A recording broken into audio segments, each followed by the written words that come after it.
ఈరోజు ఈ 17వ వార్డులో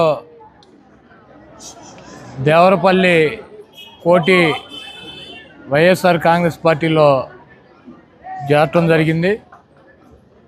కోటి నేను గతంలో తెలుగుదేశం పార్టీలో క్రియాశీలకంగా పనిచేశాం. నేను వైఎస్ఆర్ కాంగ్రెస్ పార్టీలోకి వచ్చినప్పటికీ ఎన్టీ రామారావు మీద తెలుగుదేశం పార్టీ మీద ఉన్నటువంటి అభిమానంతో కోటి ఆ పార్టీలోనే కొనసాగుతూ వచ్చాడు. ఈరోజు కోటి వైఎస్ఆర్ కాంగ్రెస్ పార్టీలోకి రావటం జరిగింది. తెలుగుదేశం పార్టీ బీసీల పార్టీ అని చెప్పి, బీసీలు వెన్నుముక్క అని చెప్పి చంద్రబాబు నాయుడు గత 25 సంవత్సరాల నుంచి చెప్తూనే వస్తున్నాడు. తెలుగుదేశం పార్టీని బీసీలకి పూర్తిగా దూరం చేసి అతని సామాజిక వర్గానికి, అతనితో పాటు ఉన్నటువంటి వ్యక్తులకే ప్రాధాన్యత ఇస్తున్నాడు. దానికి మనం చూసినట్లయితే అతని సామాజిక వర్గానికి 32 సీట్లు ఇచ్చుకుని బీసీ సామాజిక వర్గాలకి కనీసం దాంట్లో సగం సీట్లు కూడా ఫస్ట్ లిస్టులో ప్రకటించినటువంటి పరిస్థితి. అదేవిధంగా ఎన్టీ రామారావుకి వెన్నుపోటు పొడిచి ఎన్టీఆర్ని పదవిచ్యుని చేసి ఆ ముఖ్యమంత్రి పదవి, పార్టీ అధ్యక్ష పదవి ఆ రోజు 25 సంవత్సరాల నాడు కొట్టేశాడు. మళ్ళీ ఎన్టీ రామారావు కుటుంబ సభ్యుల్ని, ఎన్టీ రామారావు వారసుల్ని అణగతొక్కుతూ అతని కొడుకు రాజకీయంగా బాగుండాలని చెప్పి ఆ పార్టీని అంటిపెట్టుకుని పార్టీ అధ్యక్ష ముఖ్యమంత్రి పదవుల్లో కొనసాగాలని చెప్పి బీసీల కోసం ఎవరైతే పాటుపడ్డారో, బీసీల కోసం ఎవరైతే పార్టీ పెట్టారో ఆ పార్టీని ఈరోజు బీసీల పార్టీ కాకుండా ఎన్టీ రామారావు కుటుంబ సభ్యుల్ని అణగతొక్కుతూ మరి ఈరోజు చేస్తున్నటువంటి కార్యక్రమాలకి నిరసనగా కోటి లాంటి ఎన్టీఆర్ అభిమానులు ఈరోజు వైఎస్ఆర్ కాంగ్రెస్ పార్టీలోకి రావడం జరుగుతుంది.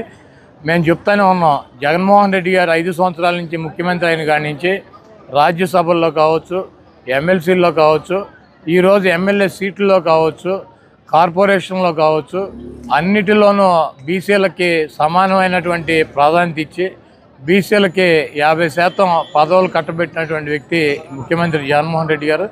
తప్పకుండా ఈ రాష్ట్రంలో ఉన్నటువంటి ఎస్సీలు కానీ, ఎస్టీలు కానీ, మైనార్టీలు కానీ, బీసీలు కానీ, అగ్రకులాల్లో ఉన్నటువంటి పేదల భవిష్యత్తు బాగుండాలంటే వాళ్ళ పిల్లల చదువులు కానీ, ఆరోగ్య సమస్యలు కానీ, నిరుపేదలకు ఇళ్ల పట్టాలు ఇచ్చి ఇళ్ళు కట్టించేటువంటి కార్యక్రమం కానీ, పేదల ఇళ్లకి సంక్షేమ కార్యక్రమాల ద్వారా వాళ్ళకి ఆర్థికంగా సహాయం చేయాలన్న జగన్మోహన్ రెడ్డి గారి వల్లనే ఈ రాష్ట్రంలో ఉన్నటువంటి పేదలకు న్యాయం జరుగుతుందని చెప్పి ఈ రాష్ట్రంలో ఉన్నటువంటి పేదలు అదేవిధంగా బీసీ వర్గాలు నమ్ముతున్నాయి. కాబట్టి ఈరోజు పెద్ద సంఖ్యన మైనార్టీలు, బీసీలు వైఎస్ఆర్ కాంగ్రెస్ పార్టీలోకి వస్తున్నారు.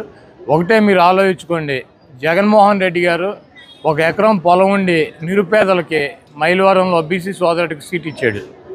అదేవిధంగా అగ్రకులాలకు సంబంధించినటువంటి ఓసీ జనరల్ అయితే ఒక బీసీ గౌడ సామాజిక వర్గానికి చెందినటువంటి మహిళకి జిల్లా పరిషత్ చైర్మన్ ఇచ్చారు. అదేవిధంగా విజయవాడ ఓసీ అయితే మరి చంద్రబాబు నాయుడు అంతకుముందు కోనేరు శ్వేతను పెట్టాడు. మొన్న ఎన్నికల్లో కూడా మరి కేసీఆర్ శ్వేతాన్ని ప్రకటిస్తే జగన్మోహన్ రెడ్డి గారు ఎన్నికలైనాక నగరాలకు సంబంధించినటువంటి బీసీ మహిళల్ని విజయవాడలో మేయర్ చేశారు. అదేవిధంగా మచిలీపట్నం మేయర్ కూడా ఓసీ సామాజిక వర్గానికి వచ్చినా కూడా దాన్ని కూడా బీసీకి పల్లికారులకి 2.5 సంవత్సరాలు, గౌడ కులానికి 2.5 సంవత్సరాలు మేయర్ పదవిని పంచినటువంటి పరిస్థితి ఉంది. ఈరోజు చంద్రబాబు నాయుడు ఒకటే, పార్టీలో పనిచేసినా చేయకపోయినా, పార్టీ కోసం వాళ్ళ ప్రాణాలు పోగొట్టుకున్నా, పార్టీ కోసం వాళ్ళు నిరంతరం వాళ్ళ సొంత పనులు కూడా వదిలేసి పార్టీ కోసం పనిచేసినా చంద్రబాబు నాయుడు సీట్లు అమ్ముకుంటున్నాడు. గుడివాడ సీటే తీసుకోండి, గతంలో అవినాష్ని తీసుకొచ్చి పెట్టాడు, డబ్బులు ఖర్చు పెడతాడని చెప్పి. అతను ఓడిపోయినాక అతను వెళ్ళిపోవటం, విజయవాడ నుంచి తీసుకొచ్చాడు, మళ్ళీ విజయవాడ వెళ్ళిపోయాడు. అక్కడ వైసీపీలో చేరి వైసీపీ తరఫున అతను ఫైట్ చేస్తున్నాడు. మళ్ళీ ఈ సీటును మళ్ళీ అమ్మేశాడు. ఒక ఎన్ఆర్ఐకి 150 కోట్ల రూపాయలు ఖర్చు పెడతానని చెప్తే ఇక్కడ ఉన్నటువంటి 5 సంవత్సరాలు పనిచేసినటువంటి రాయంకటేశ్వరరావుని కానీ, ఇక్కడ ఉన్నటువంటి పెన్ననేని కుటుంబాన్ని కూడా తెలుగుదేశం పార్టీలో చేర్చుకున్నాడు. వాళ్ళని వదిలేశాడు. మా పార్టీలో పనిచేస్తున్నటువంటి, మా పార్టీలో గెలిచినటువంటి చైర్మన్లను తీసుకుని వెళ్ళాడు, వాళ్ళని గాలికి వదిలేశాడు. కాకపోతే ఇక్కడ అసలు గుడివాడతో సంబంధం లేనటువంటి ఒక ఎన్ఆర్ఐని తీసుకొచ్చి ఇక్కడ పెట్టాడు. ఏంటంటే అతనికి ఉన్న అర్హత ఏంటంటే 150 కోట్ల రూపాయలు ఖర్చు పెడతాడు, పార్టీకి 50 కోట్ల రూపాయలు ఫండ్ ఇస్తాడు. అంటే డబ్బులకి అమ్ముకునేటువంటి పరిస్థితికి తెలుగుదేశం పార్టీని దిగదార్చాడు. ఎన్టీ రామారావు ఆ రోజు తెలుగుదేశం పార్టీని స్థాపించిన రోజు డాక్టర్లకి, ఇంజనీర్లకి, లాయర్లకి, చదువుకున్నటువంటి విద్యావంతులకి, అనేక మంది బీసీలకి అధిక ప్రాధాన్యత ఇచ్చి వాళ్ళకి సీట్లు ఇచ్చి వాళ్ళకి గెలుపుకి కృషి చేసినటువంటి వ్యక్తి ఎన్టీ రామారావు. ఈరోజు గుడివాడ సీటు కావచ్చు, లేకపోతే ఈ రాష్ట్రంలో ఉన్నటువంటి అనేక సీట్లు డబ్బులు ఎవడుంటే వాడికి అమ్ముకునేటువంటి పరిస్థితికి వచ్చాడు. ఈ డబ్బులు పెట్టి సీట్లు కొనుక్కుని, డబ్బులు పెట్టి జనాన్ని కొనుక్కొని గెలుద్దాం అని చెప్పి కొంతమంది ప్రయత్నం చేస్తున్నారు. ఇది గుడివాడ గడ్డ.